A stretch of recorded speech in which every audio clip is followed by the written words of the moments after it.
مدینہ ثانی پاکستان جب سے دنیا کے نقشے پر چمکا، گویا عالم اسلام کا مضبوط قلعہ دنیا کے نقشے پر چمک آیا۔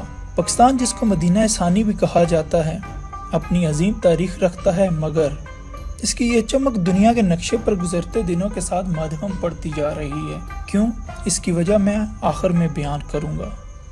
ابھی آپ کو پاکستان کے اس سنہری ادوار میں لے کر چلتا ہوں جس کے بارے میں سن کر ہر محب الوطن پاکستانی کے رونگٹے کھڑے ہو جائیں گے۔ پاکستانیوں، ایک وقت تھا جب پاکستانی صدر، وزیر اعظم امریکہ، برطانیہ اور یورپ کے ممالک کے دورے پر نکلتے تھے تو ان ملکوں میں یہ دورہ کسی کرسمس ڈے سے کم نہ ہوتا تھا۔ پہلے سے ان ملکوں میں استقبال کی تیاریاں عروج پر پہنچ جاتی تھیں۔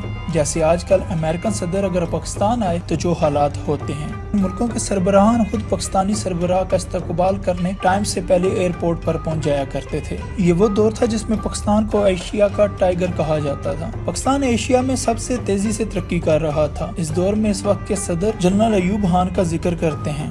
جنرل ایوب خان کے امریکہ کے دورے پر تاریخی استقبال کے بارے میں بھی آپ نے سنا ہوگا۔ یوٹیوب پر بے شمار ویڈیوز بھی آپ نے دیکھی ہوں گی، مگر میں آپ کو ایک جھلک سعودی عرب کے دورے کی دلواتا ہوں۔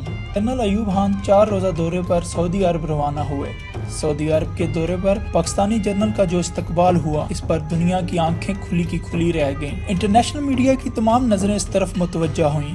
سعودی عوام کو جب جنرل ایوب خان کے آنے کی خبر ملی تو پاکستانی صدر اور پاکستانی عوام سے محبت کی خاطر سعودی عوام کی کثیر تعداد سڑکوں پر نکل آئی۔ 4 روزہ دورے پر جنرل صاحب جہاں بھی جاتے، سعودی عوام کا یہ سیلاب وہیں امڑ آتا۔ پاکستان اور جنرل صاحب کے حق میں شدید نعرے بازی کی جاتی۔ پاکستانی طیارہ جب سعودی سرزمین پر لینڈ ہوا تو اس وقت کے بادشاہ شاہ سعود نے اپنے شاہی خاندان کے ساتھ مل کر جنرل صاحب کا پرتقبال استقبال کیا۔ یہ سن 1960 کا دور تھا۔ شاہ سعود جنرل صاحب کے گلے ملے اور ان کے چہرے پر بوسہ دیا۔ جنرل صاحب کے شاہی محل کے سفر تک سعودی عوام سڑکوں پر موجود رہی۔ جنرل صاحب اور شاہ سعود نے ایک اوپن کار میں سفر کیا۔ سعودی حکومت نے درجنوں گاڑیوں اور موٹر سائیکلوں کے پروٹوکول میں جنرل صاحب کو شاہی محل میں پہنچایا۔ سعودی فوج کے چاقو چوبند دستے وہاں موجود تھے۔ سعودی افواج اور ٹینکوں کی طویل قطار نے جنرل ایوب خان کو گارڈ آف آنر پیش کیا۔ سعودی شاہی خاندان نے اپنے دوستوں کے ہمراہ روایتی رقص پیش کیا۔ یہ رقص سعودی لباس میں ملبوس سعودی تلواروں کے ساتھ ایک مخصوص انداز میں کرتے ہیں، جیسے حالیہ امریکن صدر ڈونلڈ ٹرمپ کے دورے پر کیا گیا تھا۔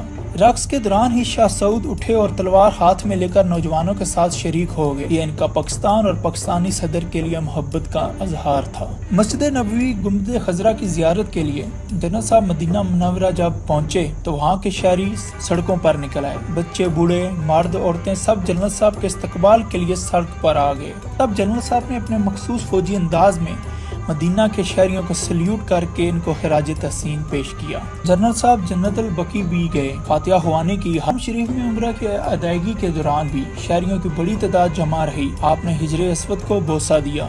جنرل ایوب خان کی سیر انگیز شخصیت نے سعودی عوام کو اپنے 4 روزہ دورے پر اپنے شہر میں جھگڑے رکھا۔ صرف ایک جھلک کے لیے لوگ جمع ہو جاتے تھے۔ ان تمام مناظر کو امریکن ٹی وی نے لائیو دکھایا۔ اس کے علاوہ بین الاقوامی میڈیا نے بھی اس دورے کی خوب کوریج کی، کیونکہ پاکستانی صدر کا دورہ ایک خاص اہمیت رکھتا تھا۔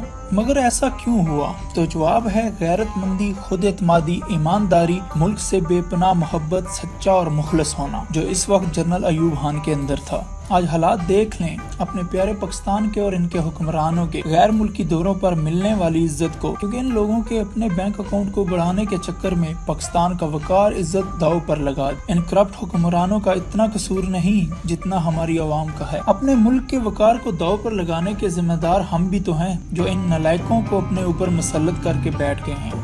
ہاں، ہمارے لوگ زرداری اور شریفوں کی کرپشن کا دفاع ایسے کرتے ہیں جیسے یہی ان کے مائی باپ ہوں۔ اگر شریفوں اور زرداریوں کے کرتوتوں پر کچھ بولو تو آگے سے ان کے جیالے اور ذہنی غلام گالی گلوچ پر اتر آتے ہیں۔ میری ایک پچھلی ویڈیو میں بھی نواز شریف کا نام آنے پر کچھ لوگ بہت برہم ہوئے اور سنا دی مجھے جن کی امید کی جا سکتی ہے۔ تو میں ان کو کہتا ہوں، بے شک آج بھی مجھے بے پناہ گالیاں نکال لیں، مجھے کوئی فرق نہیں پڑتا۔ ایک کیڑا، ایک بچھو آپ اپنی زبان سے ہی اپنی قبر میں پیدا کر دیتے ہیں، جو اس کا حساب لے گا۔ مجھے کوئی فرق نہیں پڑتا اگر لوگوں میں شعور بیدار کرنے میں کچھ لوگ میرے حوصلے کو پسپا کرنا چاہتے ہیں۔ مجھے کوئی فرق نہیں پڑتا، کیونکہ میں اپنے ملک کا وہ مجاہد ہوں جو اس ملک سے ٹوٹ کر پیار کرتا ہوں اور یاد رکھنا ٹوٹ کر۔